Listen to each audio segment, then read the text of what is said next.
Hello, everybody. Bob Oxley here. It's time for tips, topics, issues, and positions. And today our topic is going to take a look at the Institute for Social Research. And I understand I've got a copy of it right here. They just had a publication, just came out, that reflects the fall 2018 and spring 2019 research effort under the Quality of Life Initiative. Here's what it looks like. It's available now. It's a wonderful booklet that journalist just came out for the very first time. And the fortunate thing is we have three members from the research team right with us here in the studio. So it's Camry, and should I use your married name now? Sure. And your married name is? Hardy. Hardy, that's right. And Emma Angel and Dustin Matai, all three of you, welcome to the Tip Show. And we really appreciate you being here. I was really impressed with what you've done, the effort that you've put forward on this, and happy to see that it's published. And so I want to go through, and I think our audience really wants to understand from just a pure academic research standpoint, what were some of the steps and some things that you enjoyed or didn't enjoy as far as the overall research for both of these research projects? So I'm going to turn it over to you. You kind of like say, hey, I like this, but this was a problem. I want our listeners to understand it's not easy doing research. Everybody sees that word research and they think it's something simplistic. It's not. There's a lot to it, isn't there? Okay, so I'm going to turn it right over to you. What would you like to talk about? What do you want to say? Good news, bad news about your research effort? We could take a look at both the fall and the spring, and then we'll go into more specifics on the fall research as well as the spring research that you've published here in this book. So Camry, Emma, and Dustin, it's all yours. Go ahead. Talk to me.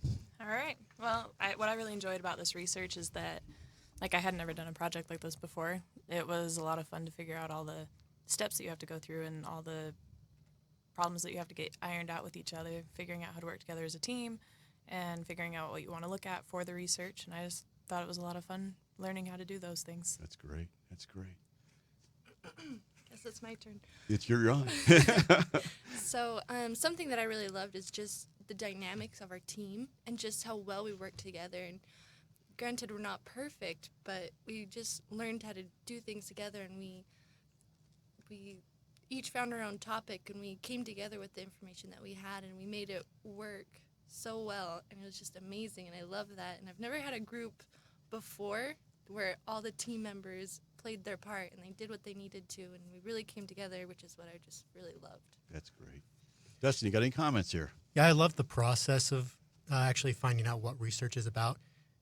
From the fall to the spring, me and Cameron got to be involved in both those processes, and there was a stark difference between the atmosphere of the spring versus the fall, which was more of experimental learning on our part as far as what research is about. And we had some stumbling blocks along the way, but we had some great victories that when we overcame, and we were able to get a quality paper out. Oh, that's fantastic. Not only quality paper, this publication reads, it flows. It's just great. That's interesting because this is your volume 1 for the Institute for Social Research. This is the first publication. We're getting a lot of positive accolades at Dixie State University across the board, across the disciplines. So that's kind of neat. I understand that it's now in the library system, and so it's available there, and they're digitizing it. So I guess that's in the process also. So you guys are famous. This is great to have these authors here, and I can't believe it.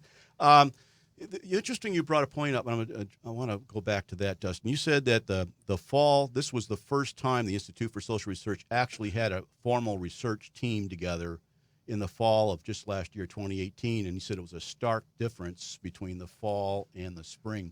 Can you give us a little bit more detail on that? Yeah, I think we as individuals were this is an undergraduate program, and we're lucky and honored to have the responsibility to be in such a program. But at the same time, we had to grow to match that responsibility, to match that expectation. And when we walked into that fall room, we didn't know what was expected of us as researchers. By the end of spring 2019, we kind of understood what it was like to be a researcher. And we kind of just when we walked in the early spring semester, we said, this is going to be different. This is how we're going to do it. And I think that caught fire with Emma, who was in the spring with us for her first time and is now pursuing further on. Yeah, I understand you're a member of the research team this fall, and Dustin, I understand you're the point person for that team. This is your third time around. So right. This is me handing off the torch. this is kind of it's really kind of really nice because you've gotten as a rookie coming in as a researcher, and you've got people that are experienced at this, and then you learn from each other. Then you're expected to take the lead subsequently. So it's just a building process. So that first time in the fall was a little tough because there's nothing to look back on. There was no examples. So that was great. Let me ask you a couple of other questions. When you started doing your, and Emma, you mentioned this.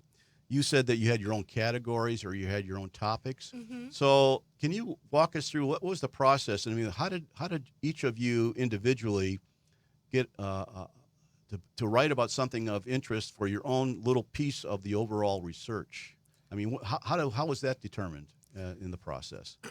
So when we first were setting up our position and we were trying to figure out what we even wanted to do at the beginning, for at least the spring, we decided that we wanted to look at 2 freshman students, for example. And so we needed to look at all the different aspects of their lives, from the cost of food to tuition to to housing and all those different categories. And so we each just found one that we wanted to do, and then we just further looked into it. Like I did employment and off-campus housing, and Wow. so that's what I really dug into. Okay, so you had your category, so now you could really focus in on that aspect, and then you brought that information to the team, and you got an overview. It's wonderful. Camry, let's go back because you're one of the vets, right? Mm-hmm. In fact, I shouldn't let the cat out of the bag, but Camry's graduated now. She's going to that little school down south called Arizona State. So yes, we're all proud of you to do that. Okay, but your experience and your background, you were actually directly involved both in the fall and the spring for this first publication.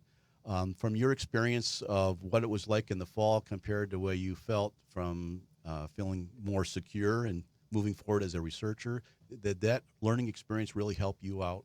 I think it helped a lot because in the fall when we started, we kind of didn't really know what we were supposed to do. We were examining the cost of living for a single mother with 2 preschool-aged children, and so we didn't know what categories we needed to go into. So we worked on that quite a bit. It finally fell together. And so when we got into the spring, we said, these are the categories, this is how much it costs. We need to examine it from all the different angles. And the steps we took in the fall really helped to guide us with the steps we needed to take in the spring. That's great. So when you got to the spring, you kind of anticipated, here's what we're going to do first. We're going to do literary review and then figure out what our interest is and see how that fits, if it does fit indeed. And then, which is kind of really great because you get to investigate what you think's kind of important to you, instead of just saying you will do this type of thing. It's a different scenario. This is a great research opportunity.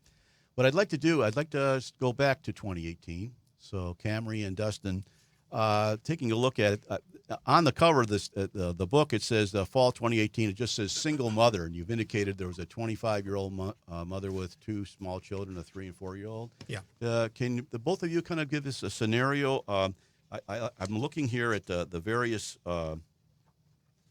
We have an executive summary here, but you're looking at the different areas that you covered, you specifically, and then can you give us kind of a generalization as to the overall project, and really what did you get out of this? What were the results? I don't want to take the thunder because I already read this, but I don't want to take away your thunder. So can you kind of give us an idea, specifically the area that you were assigned or you adopted to do the investigation, and then how did that all fit together?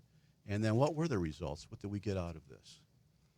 Well, my section that I took was finding out the cost of childcare for the 2 preschool children because the mother would need childcare while she's working full-time in order to support the family. So I went around St. George and I found several of the top preschool facilities and found out how much they would cost, and then broke down costs into months and then added it up for how much it would cost for the year. And then another section that I worked on was just being a grocery runner. Every 2 weeks we'd go to grocery stores throughout the area and have a list of food items that we wanted to get, and then that would be necessary for everyday life with. And so every 2 weeks we'd go to these stores and gather prices for, I think we did this for 3 or 4 months to get an overall cost. Yeah. In your writing, you indicated about the cost of childcare. Mm-hmm. And do you have a comment on that based on the evidence that you got as a result of this research that you did? Do you have a personal feeling on this, or? That I don't want to put my kids in daycare because it's so expensive. Well, yeah, that's what you identified. It looks like in this research. I don't think anyone until they're aware of it how expensive childcare is in our area, Oh yeah. and compared to the overall average income and how much that costs. That was a good job. You did a great job on that. Dustin, fill us in. What did you work on? My focused more on the technology side. We Okay. had all the data that we collected from the grocery runs. We had 3 people, which that's a stark difference from the 2018 to 2019 and forward, is that we had 3 individuals who were really proactive and active in this ISR group, and we had grocery runners. All 3 of us had 2 or 3 stores within the St. George area, and we would do that twice a month for I think 90 days, kind of capture. And then my job was to take all that data and make sense out of it, and to average it out, create graphs, and as you'll see in the book, is kind of give the story of what the 90-day progress was. And what we found there is that there was an increase from September to November by a total of 7%. Wow. And the highest increase was in October, which was a 6% increase just from September to October. And it was something that showed that it would be to a case of about $20 or $21 almost extra a month for this single mother to afford groceries just for her and her kids. Wow. That is, people don't realize it. Okay. And based on some of the other information that you received from your other fellow researchers, let me throw a question out to you. Did we find any gender discrimination as a result of your research, or did you not go that route? We didn't really search for whether or not she was selected and kind of an inequality, but we did find that she would not be able to make it. We kind of affirmed that single mothers have a difficult time in society because of their situation of if they're undereducated, if they have the 2 kids, they are more at risk in society to not have a quality of life. I think that's something that we can draw a conclusion from this research. Wow. Now, overall, okay, you're claiming that it's difficult for a single mother, but specifically, is it because of the child care? Because she, in this case, your case for the fall, she had to work full time. And correct me if I'm wrong, I thought you had her as a full-time student at Dixie State University also. Yes, we did. And a 3 and 4-year-old at home to take care of. Overall, your overall conclusions that you had, I know your write-up was very explicit, but overall, from your own personal standpoint, were you aware of all these pitfalls that an individual with 2 small children, a single mother, might have had to encounter just to stay alive and survive and move forward? At the time when we were working on this, I was not out living on my own. I didn't realize all the different costs that come from having to buy your own groceries and buying your health insurance and paying for childcare and transportation. There's so many different little costs that I personally wasn't entirely aware of, that how expensive everything really did cost. Yeah, which was really a learning experience for Yeah. you, an appreciation of where you're at and Oh, moving yeah. forward. Yeah, Dustin, any comment? The biggest thing I got from this was an explanation for people when they say, why do we have safety net programs? We had the mom, she's making more than minimum wage. She's making $9 an hour for 40 hours a week, and she's a student. She's trying her best in society to be more than she was yesterday. And she just falls short. She makes a gross income of $18,000, almost $19,000 a year. And her bills just for the quality of life that we selected, the categories that we selected, was $34,946. Wow. That was her bill a year, and she didn't make half of it, or nearly half of it. And so that just showed how much government, how much assistance and charities and those things make up a difference in the life of a struggling parent. And that's something that I take to me on talking points when people are like, hey, we can't have these programs. And I'm like, look, these programs are changing lives. Yeah, so not making a livable wage forced her to go to state and federal welfare programs, which Correct. she would be eligible for, as well as hopefully that there's some contributions coming from some charitable organizations just to survive. Almost $35,000 a year just to get by. Yeah. And that's and if we had any problem, if you had any problem that came up that was not unforeseen, Right, and this isn't a comprehensive list. I mean, we chose groceries, we chose transportation, housing, childcare. We didn't get the cost of her school, and we didn't get the cost of if they had anything extra like school fines and stuff like that for the kids, or textbooks and supplies for kids when they are learning or she's learning. So there's lots of things that we didn't, because of the feasibility of our study, we didn't go as in depth as we could. And she receives much more bills than we calculated, and she receives a lot more help than we calculated as well. wow, this is an amazing thing. It's an eye opener, and I'm sure that the people in the St. George area in Washington County took a look at this. They're taking a look at it now. I know through this publication that you are the authors of, and it's opened a lot of eyes. Like, this is reality. You guys did a great job on this one. You should be proud of yourself, because I'm getting a lot of input from listeners that are aware of it. They wanted you on because they haven't got a copy yet. So I'm really happy about this, and thank you for the debrief on the fall 2018. Any other comments that you'd like to make before we move on? It's also on Google eBooks. Oh, yes. Why do I think that you looked that up? I don't. All right. Anything else you want to comment on the fall 2018 research? Okay. I'd like to move on. Let's take a look at spring of 2019, and this includes all three of you, all three authors on this one. And on the cover, this is under Volume 1, spring 2019. It says male, female, first-year college students. So who wants to give me the overview on this one, this section of this journal? Oh, darn it. Well, Emma, because That was silent. you were resting there for a little bit, so it's your turn in the bucket, as they say. So the spring, anywho, so we basically wanted to look at two students who are going to come to Dixie, and it was a male and a female out of state, and then the male was from here in Utah. He was a little bit older, but they're both freshmen. And Okay. so that's what we really wanted to focus on.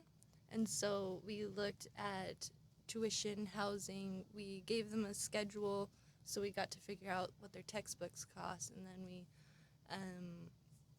we found out, or we looked at what their parents' income was, and then we tried to figure out the grants and that you would get from FAFSA and things like that. And then we looked at food. We looked at what it would cost to be off campus. So we had to go around and find a lot of different off campus housing. And so we got all of those listings, and then we got all the on campus housing.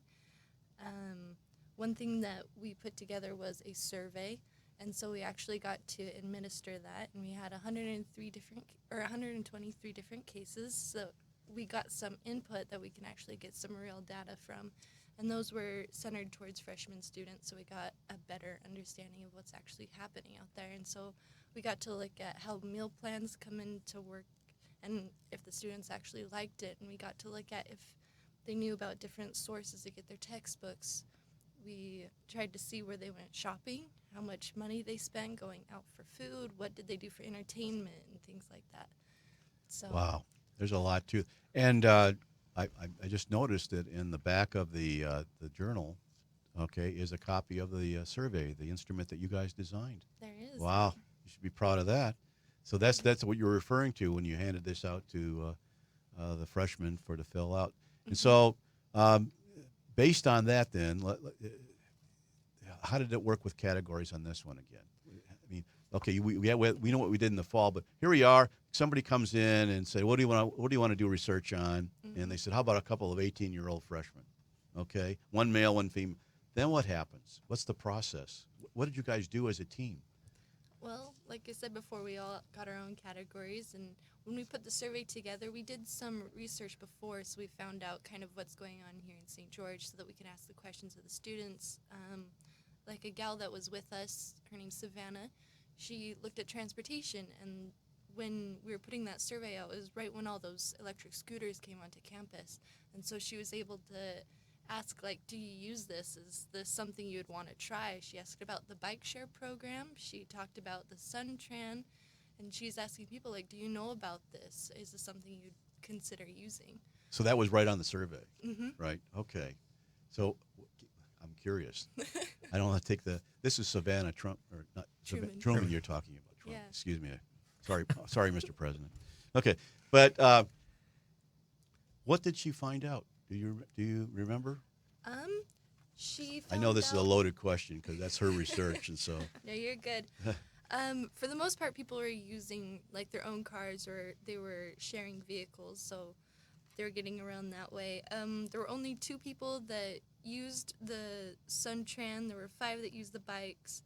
46 preferred to walk, and so the shared programs, maybe they're not popular right now, but because of the survey, we think that maybe it might have gained popularity because I've seen a lot more running around lately. I think you're absolutely right. I think because as a result of your research and then making it public, having it published, then people are taking out, reading this and going, oh, did you not know this? I didn't know it. And so all that's coming to light as a result of your research.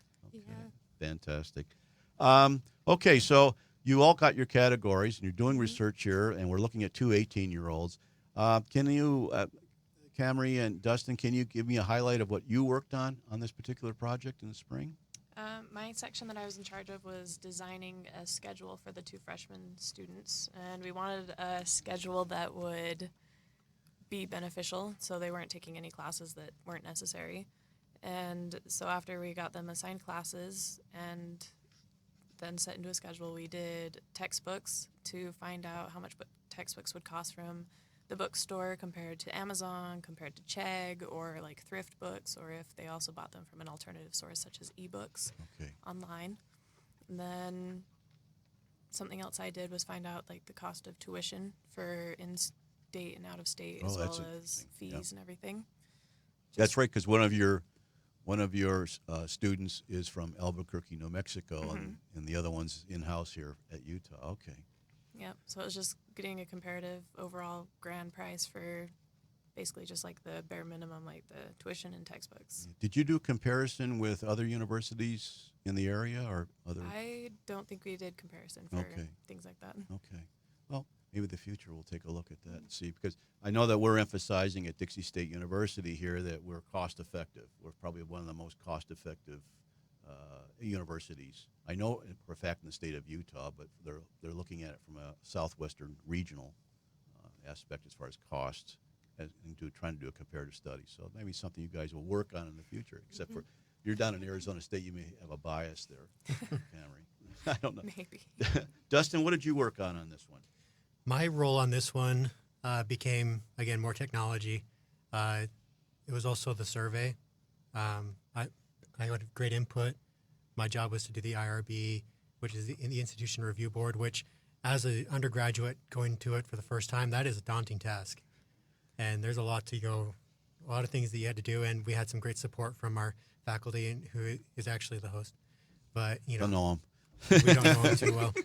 You guys shine today. It's your day. But yeah, I mean, we had some good help with getting that IRB process through, and so we could administer the survey. And then we had good help from the applied sociology program that opened up their classes so that their students would take that survey for us. Good point. You got to have access. You do have to have cooperation. All the best research plans in the world, unless you have the cooperation from the people that are involved, doesn't fly. It'll never work. Exactly. I'm curious. Okay, putting this survey together. What a great idea, number one. But did any of you have experience designing a survey prior to this experience? Did you actually do a survey before? Did you ever create one? You did. Yes, Where? we did. Right here in the sociology department. Okay. And what did you work on before? In other words, the point I'm making is the previous experience that you had, you brought with you to really design the survey that was published. Part of the applied sociology program is that we gain experience and a certification in research methods, and we had all taken the class research and analysis. in the fall before the spring semester, and we all had a class project where we made our own surveys and then pushed them out into the public and got our feet wet. That's fantastic. So that's a great program. Okay, in other words, that really was helpful. Not, in real life, here you are again. You're putting together a formal survey, and when you're putting the survey together, I'm going to go back. Emma always said you categorize everything. Mm-hmm.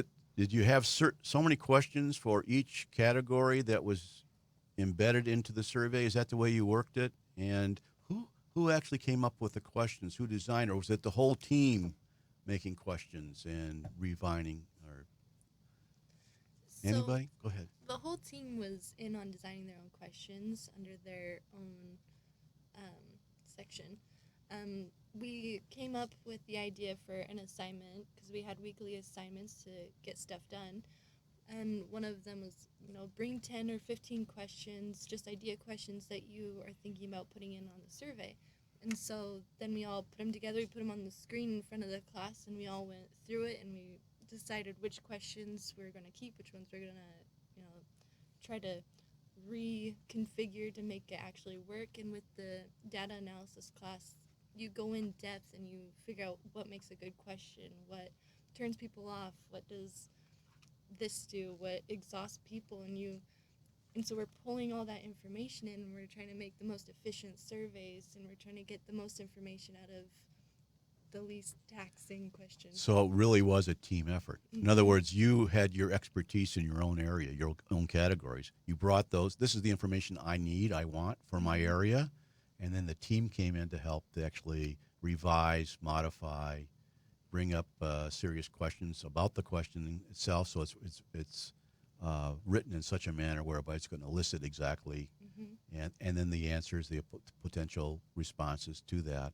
Wow, this is what research team's all about, right? You guys, you brought all of your area of expertise into this team to make this thing happen. All of your learning experiences. So what a positive thing this is. Okay, we're going to take a break right now, but we'll be right back, ladies and gentlemen. Don't go away. But there's some very important information that's got to be given you in the next few minutes. But come on back. Don't go away. We've got more to talk about this wonderful Institute for Social Research Quality of Life Initiative, and we've got 3 outstanding authors sitting right across from me here. So we'll see you in just a moment. Bye-bye now.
Welcome back, everybody. Bob Oxley here for tips, topics, issues, and positions. And today we're talking about the publication that just came out from the Institute for Social Research on the Quality of Life Initiative, Volume 1. And we've been talking with the three authors, Camry Hardy, Emma Angel, and Dustin Matai. These are the authors of this publication, and they've been doing a good job analyzing what took place in the fall of 2018. And we just started talking about the research that they accomplished that's published here in the spring of 2019. And we looked at, they decided to do research on two freshmen coming to Dixie State University, both 18 years of age, one from out of state, one from in-state, male, female. And we got a pretty good idea as to how they came about with their categories and moving forward. I guess we're at a point now where we'd like to really get into a little bit more as far as the results. And then we'll take a step back and take a look at the total result of both research. So let me just ask then and put it out to all three of you here, because each of you had your own area of expertise and category. But were there any surprises? We're talking spring 2019. Any surprises that came out of the research, not necessarily your own, but maybe someone else's research that you did not anticipate when we're talking about two 18-year-olds going to Dixie State University? Well, I know for me, there was another gal. I'm going to reference everyone else's work. Her name's Sandra, and she looked at meal plans and things like that. And something that really surprised me is that most people that we asked didn't like them. And they didn't see that there was a lot of healthy options, and so they weren't too impressed, and they don't actually recommend it for any other students coming into Dixie. That came out of that survey? Mm-hmm. They're saying don't get the offerings on the part of Dixie State University, the meal plans? Mm-hmm. So what do they put in as an alternative? Did you have a question like that? Like, what's your alternative? Or if you don't like the meal plans, what do we do? You know, you can't live on chips and beverages. But anyway, what came out of this, I guess?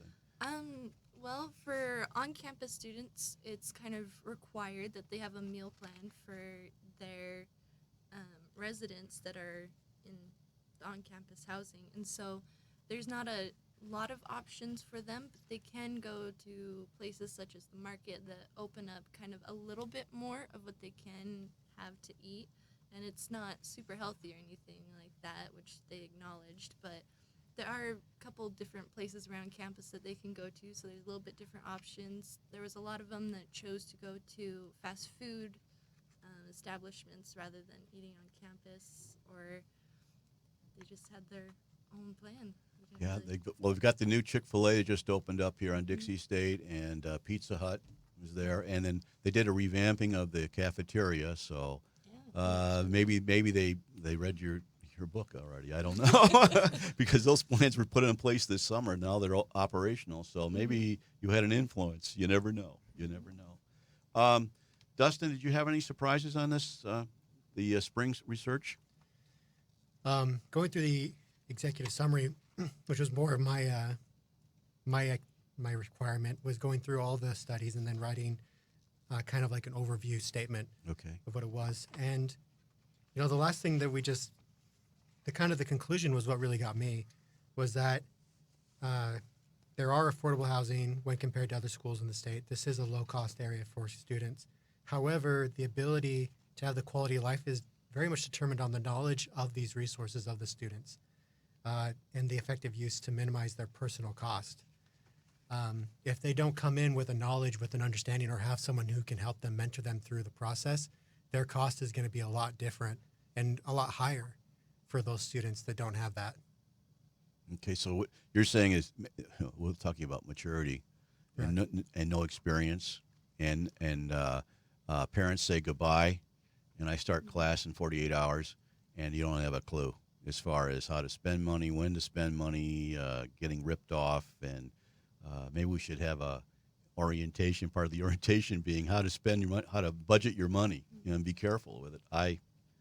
You're absolutely right. So that came out of that research. That's the one thing that was great that you identified that, because that's a real problem. And I'm here we are in the fall of 2019, and I'm already hearing some of my freshmen already saying, how much does that cost? I hear these questions. Like, they're not used to it. They're on their own. They have to make those decisions. So I think you're absolutely, that was interesting.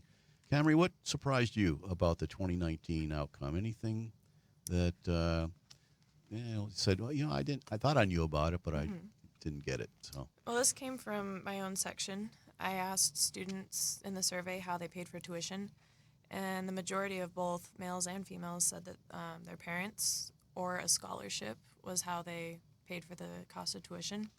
And then I also asked students if they were able to pay their tuition without worrying about the cost. yes, And both males and females, about 60% said that they worried about the cost when they paid for tuition, even though we're 60%. one of the cheaper universities here in Utah. Yeah, that's interesting because even though it's less costly, we're still have that major concern on the part. The economy the way it is, you wouldn't think there'd be that much of a problem. Everybody's supposedly employed, but maybe they're underemployed. Maybe that's the problem. Maybe. Okay, I don't know. That's interesting. Overall, your general, you came up with these great conclusions and results.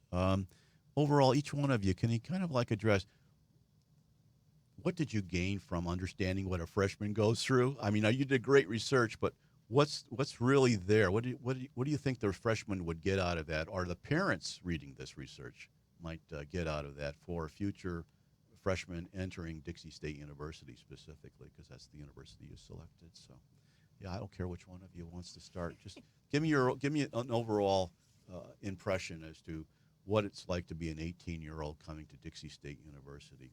What should they look out for? What did you identify? What's the good news, the bad news type of thing? Well, when I came to Dixie, which was not that long ago, I feel like I'm still pretty new here. I tried my best to find out what the best housing was going to be. I looked at meal plans. I looked at all this stuff. And looking back, I was only looking at a fraction of what there really is out there. And even looking at the survey when we were talking to students, and they also are completely in the dark, it seems like. And now that I've been here and I look at tuition and classes and fees and things like that, and textbooks especially, because they get so expensive, I had no idea that there were other sources to get textbooks from. It's just, I went to the bookstore and that's where I got my textbooks, and now there's Chegg, there's Thrift Books, there's Amazon, and you look at all these different places, and I would hope that when they came to the survey, they would look and they'd go through and they go, oh, there's 4 more options to get my textbooks from. And so that's what I would hope. That's interesting. Yeah, in other words, what you're saying is they think they know, but they really don't know. It's just they know maybe 10, 15% of what's out there to help them and to be more cost effective in moving forward. That's a good point. Dustin, Camry, anything? I'm going to just go on and we can settle down. We'll be a little more settled with Camry. I think as a freshman, you're kind of put into a box and you're carted around the school. As I've watched some around, the beginning of the year, and you get the orientations and you watch them go from one institution of the building to the next, to the financial part, to the bookstore, and they're introduced to how this campus works. But they're not introduced to how do you make it through college efficiently and in the best way that's for you. And I think that's what we found in our study, is that people are coming to college and they're doing what they've been told, which is I go to the bookstore, I go to these, I get my meal plan, and these aren't necessarily the best fit for my type of lifestyle, is what we find out towards the end of their college career, is what we recognize, because a lot of us do hardly ever use the bookstore anymore. Yeah. I'm saying that live on the radio, but there's a lot of competition for that bookstore, and it's relatively easy to get, 2-day shipping, and it's at your door, and it's cheaper. And the students who knew that, they were taking advantage of it. Yeah. And but what you're saying, based on your research, is that just a small percentage of the freshmen have that much sophistication to understand that you can get books a lot cheaper offline or whatever it may be. Right. They rely on their social networks, their friends, their family, to gain that information, because they're not being taught it. Yeah, I'll bring up a point. we have the largest freshman class again this year at Dixie State, but a large majority of those students that they represent their family for their very first time to college. Okay, and that may add to what you're saying, Dustin, naivete coming in and following the orders and saying, this is the bookstore, this is where you eat, this is the meal plan, and you just kind of follow in lockstep with that. And it takes you about a semester or two to get familiar with some of the other options from, like you say, the social network and the other fellow students that you're with. So interesting points. Camry, anything you want to add to that? My comments mostly relate to them, that you just kind of come to school and you go do what's available on campus. You don't necessarily think about outside resources, such as when you get your textbooks. Another thing that I think of is like planning ahead your schedule, like looking at the whole entire thing rather than just focusing on what generals you need to take, because there's classes that count for double credits, such as like sociology classes, or there's some communications classes that count double for different credits, and then you only have to take one class and you only have to pay for that one class instead of having to take multiple in different sections. And that just is through experience and talking with your fellow students as to what's available. It's not necessarily a big poster somewhere that you can read and there I go. It's actually word of mouth and saying you got to take this instructor, get into this program, that type of thing. So that's all part of the experience, I guess, being a student at the university. Okay, you guys have done a great job. You put together this wonderful publication. Congratulations once again.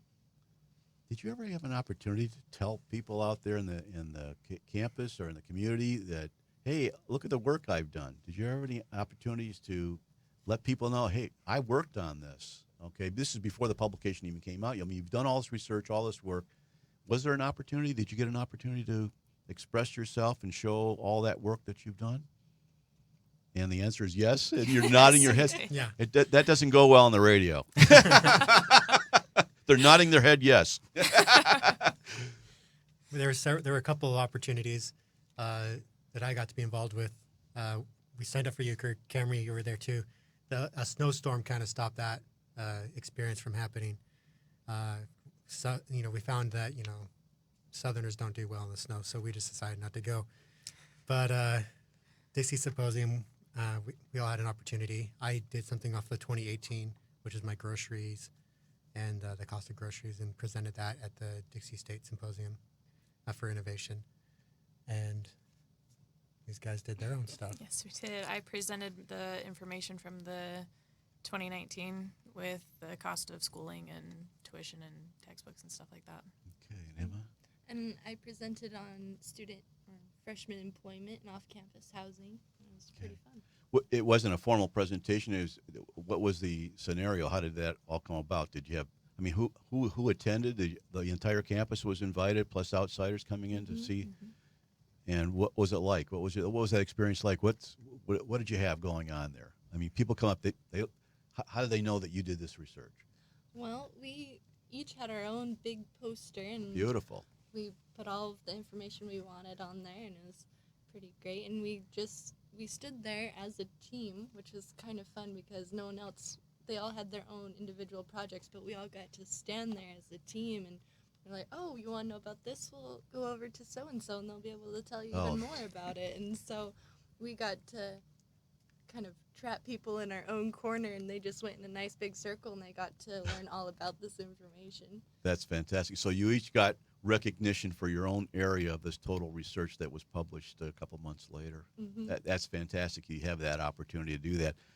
Dustin, I'm going to go back to the fall. You actually, for the spring, February, that you were talking about that research group. It's called Euchre, and I'm aware that it was supposed to be at Weber State, and the snowstorm. The Dixie State bus decided not to head up there because the roads were closed and they had a major snow problem up there. That was unfortunate. But the point being that you're not just doing the research. Now you have an opportunity to actually show your expertise in this area, and now you've got this publication out. Wow, what an opportunity! Yeah, definitely. Let me ask you a question as far as the way we started here about this overall experience, because you've brought up a lot, Okay, you all are all experts in certain areas. Is there anything that you think that should be added to the Institute for Social Research, and more specifically this research effort, that could be more beneficial to students that are following in your footsteps? I know it's a loaded question, but it's the reason is that, I mean, it sounds to me like we have a pretty good foundation, but there's always room for improvement. It sounded to me like you were prepared by other classes coming in, so you used that learning curve coming in to help out the entire team. What else can be done to really make this even more dynamic than what it is? What would you like to see for yourselves as researchers, student researchers here? I think one thing we're going to put into play on this fall one is recommendations. Okay. I think what we did was great. We observed and we reported observations, but we didn't apply sociology recommendations at the end to say, hey, this may be a way you might look at this, or maybe this is something you could change, or this is something that we see as an issue, and this is how we would fix it. Applied sociology is a kind of a budding program in the country, and it's something that's needed to show that we, through understanding social processes and organizations and how people interact with those, that we can create efficiencies, and we can show people, can make sure they have a better quality of life. That's beautiful. That's beautifully put. When you're thinking about this, you're moving forward. I think the feedback that I've heard from colleagues, as well as some people outside the university that have had an opportunity to read your book, said, "What a beginning!" And these are undergraduates at the time. Sorry, Camry, you're now a graduate. You know, I always give the credit there. But what you did, I don't think you realize with the precedents that you've set for subsequent students. Now I got a question for you. This is loaded. Emma and Dustin, you're on the fall team, research team. You mind me asking, what are you guys going to work on? Do I get to announce it? You do it. Go ahead. We are looking at student burnout. Wow, student burnout. So, that's a big with a lot of stress on this campus. I know that. So talk to me about that. Can you just take a couple minutes and just I know you've just started, so. Yeah, it's still in the baby stages, but we're starting to narrow down on what we want to look at. I know for myself, I'll be starting to look at like how does exercise and diet influence how a student is influenced by burnout. Like, what do people do to relieve stress? How can they prevent it? We're looking at, how does it tie into the workforce when students get out into the workplace? How does, them overloading themselves, like what kind of habits does that cause? And we're all just starting our own stuff, but. So you're in that process. You already explained, all of you explained that you went through. You identify the overall, then you find out little categories of interest, and you go start the literary review on that. Now you're at that stage right now for this research team. You're bringing that back in. Now you're going to figure out how it all fits together. This is amazing. Dustin, go ahead. So my job is to watch them struggle, and I just get to be kind of like a consultant while I'm there. I get to kind of show them what I've found research-wise and kind of help direct the research. And some of the things we're looking at a full package, mental, physical. Wow. All of how burnout affects us completely. Recently, the World Health Organization created actually a syndrome that's under the ICD-10, ICD-11. Which is what? Which basically states that this is a disease-like syndrome. Wow. That's affecting human beings at this time globally, not just in our little neck of the woods. And so what we're going to look at is, are we in America? Americans are constantly talked about our work ethic, how far we go for our employers, how much we do in not only work but play and school and education. We tend to push ourselves for that excellence, and so we're focusing on the institutions and their culturalization, their institutionalization of, is burnout something that we culturally are creating and teaching to accept? Wow. And that's kind of the overarching question. And so we're looking at, are we teaching it through food? Are we teaching it? I mean, fast food, of course, I can't waste time, cooking my own burger. I have to be able to get it from then in a matter of less than 3 seconds. minutes.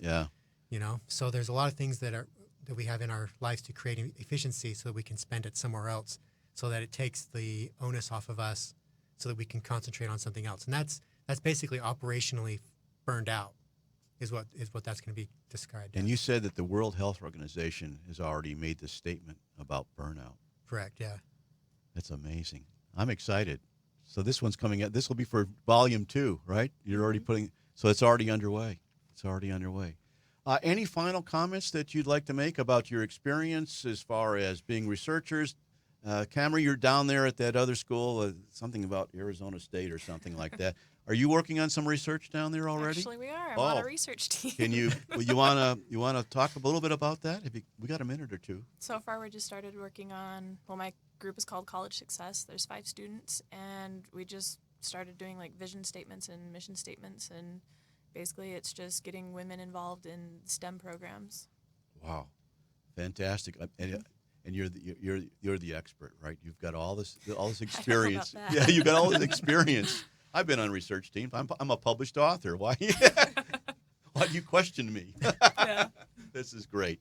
I want to thank all 3 of you for coming in today and talking about your book. It's Quality of Life Initiative from the Institute for Social Research under the Applied Sociology program here at Dixie State University. I'm impressed.